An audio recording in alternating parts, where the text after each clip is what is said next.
scenarios concerning multiple offers.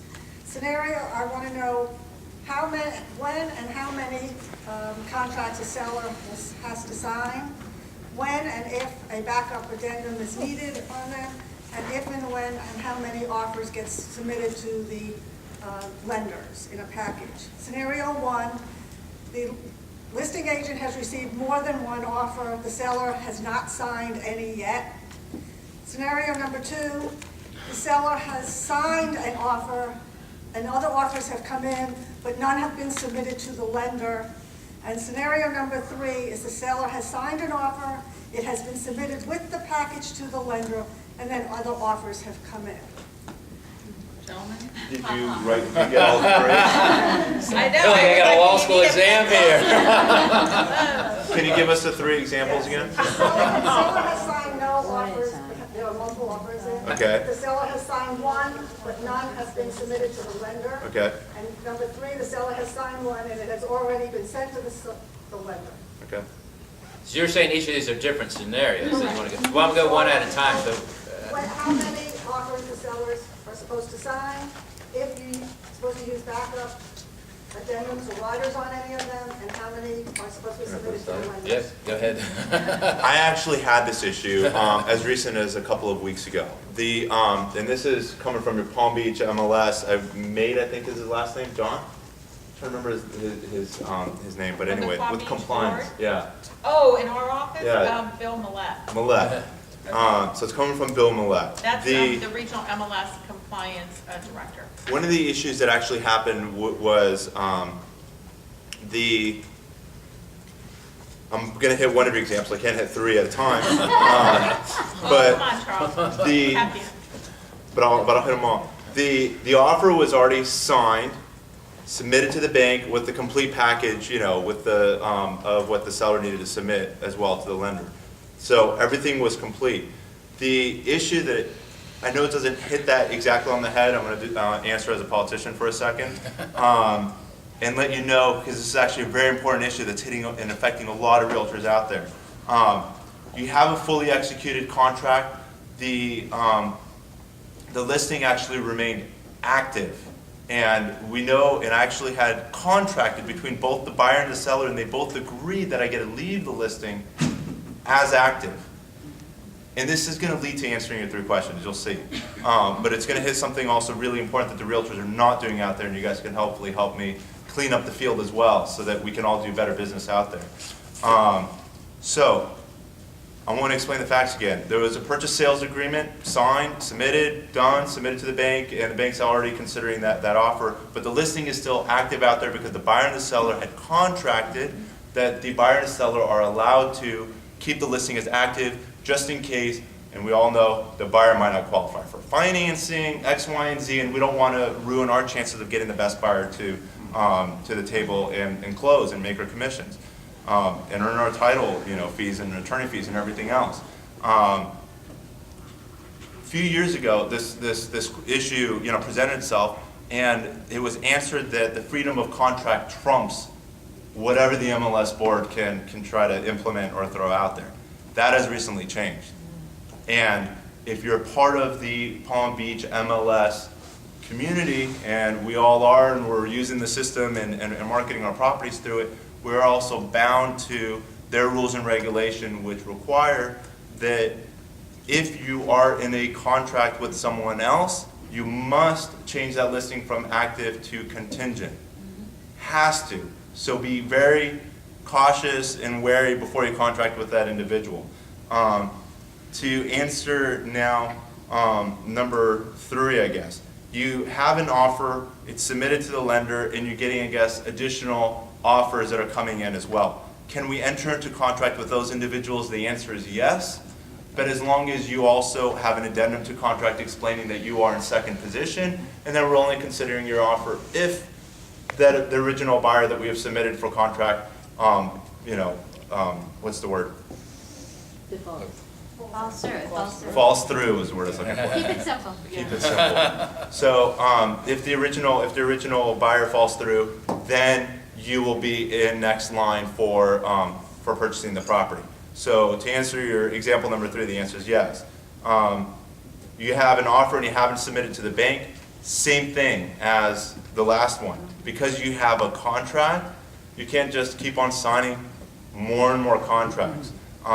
The way short sales were before, and the reason there might be a little bit of confusion with short sales, a short sale is truly a contract between a buyer, a seller, and the lender.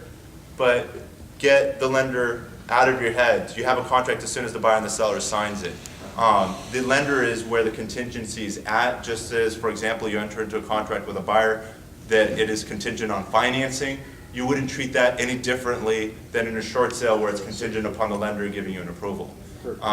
So now your example number 2 and 3 have been answered, that as soon as you enter into a contract, table's closed, if somebody else wants to come, you must sign an addendum saying you're in second position. We're good for you. Your number 1, as long as nothing's signed, you can keep on collecting dozens and dozens of offers.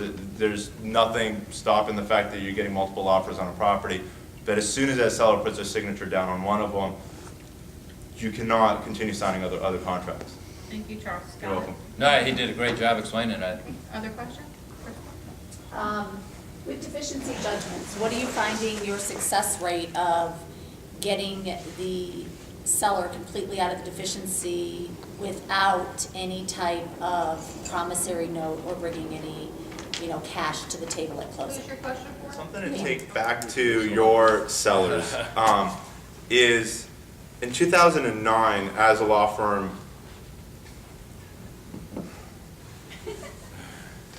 I'm just going to talk and see what happens.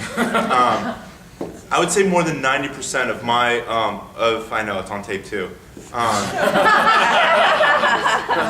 But this is just talking about, I don't want to say me as a law firm, but what the lenders were doing.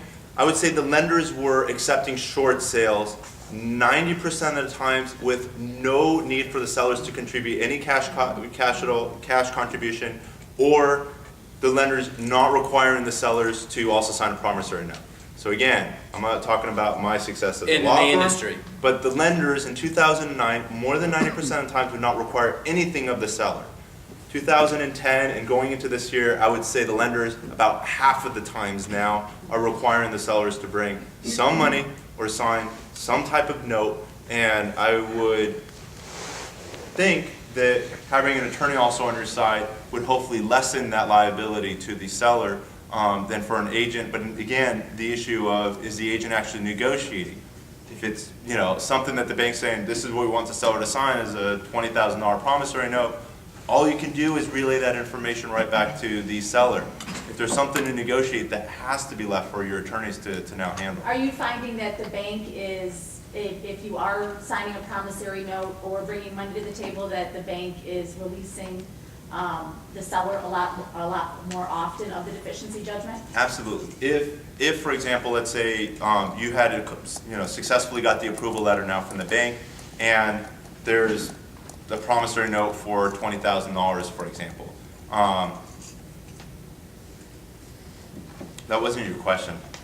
Let me restate your question. Your question was, if you actually bring cash contribution or sign a promissory note, will the banks release you?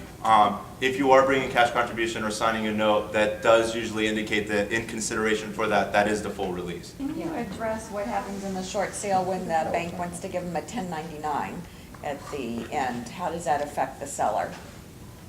Sure. When you get the short sale approval letter, if it's a short sale approval letter where the bank is actually extinguishing the deficiency, at the end of the year, and actually no later than January of the following year, the bank's supposed to issue a 1099, which basically communicates to the IRS that the bank has actually forgiven the difference between what the bank accepted in the short sale and the total amount of the mortgage liability. The consequence, and I'm not a tax attorney, Nor I am don't know if you are. No, I'm not. But what I can safely say, and this is again where as realtors and as brokers or as other attorneys, that when people are asking tax advice, even in my office, I'm like, you got to consult with your tax attorney or your CPA. But what is known and what is factual about the 1099 is if you are short selling their primary residence, there is no tax liability to them for that deficiency. So if they're 1099 on a primary residence, it has nothing to do with homestead, because we're dealing with the IRS federal rule which talks about primary, and you can only have one primary residence anywhere in the world. So if this is their primary residence, you're short selling and there's a deficiency, there is no tax liability. If it's an investment property, and I'm going to use my $300,000 mortgage example, and we're short selling the property for $100,000 sadly, there's a deficiency of $200,000. If this was a particular investment to a person on $200,000, if the bank's going to 1099 that amount, and for example, say this person is a 30% tax bracket, that's a $60,000 tax liability. We may end up pushing this person into bankruptcy, and we're going to need the bankruptcy attorney to now help with the $60,000 IRS, tax issue now. So we got to be cautious and make sure that we are really helping and servicing this client to the fullest. And it would be a disservice for us to go and short sell an investment property where this individual is now going to have a tax liability a year down the road.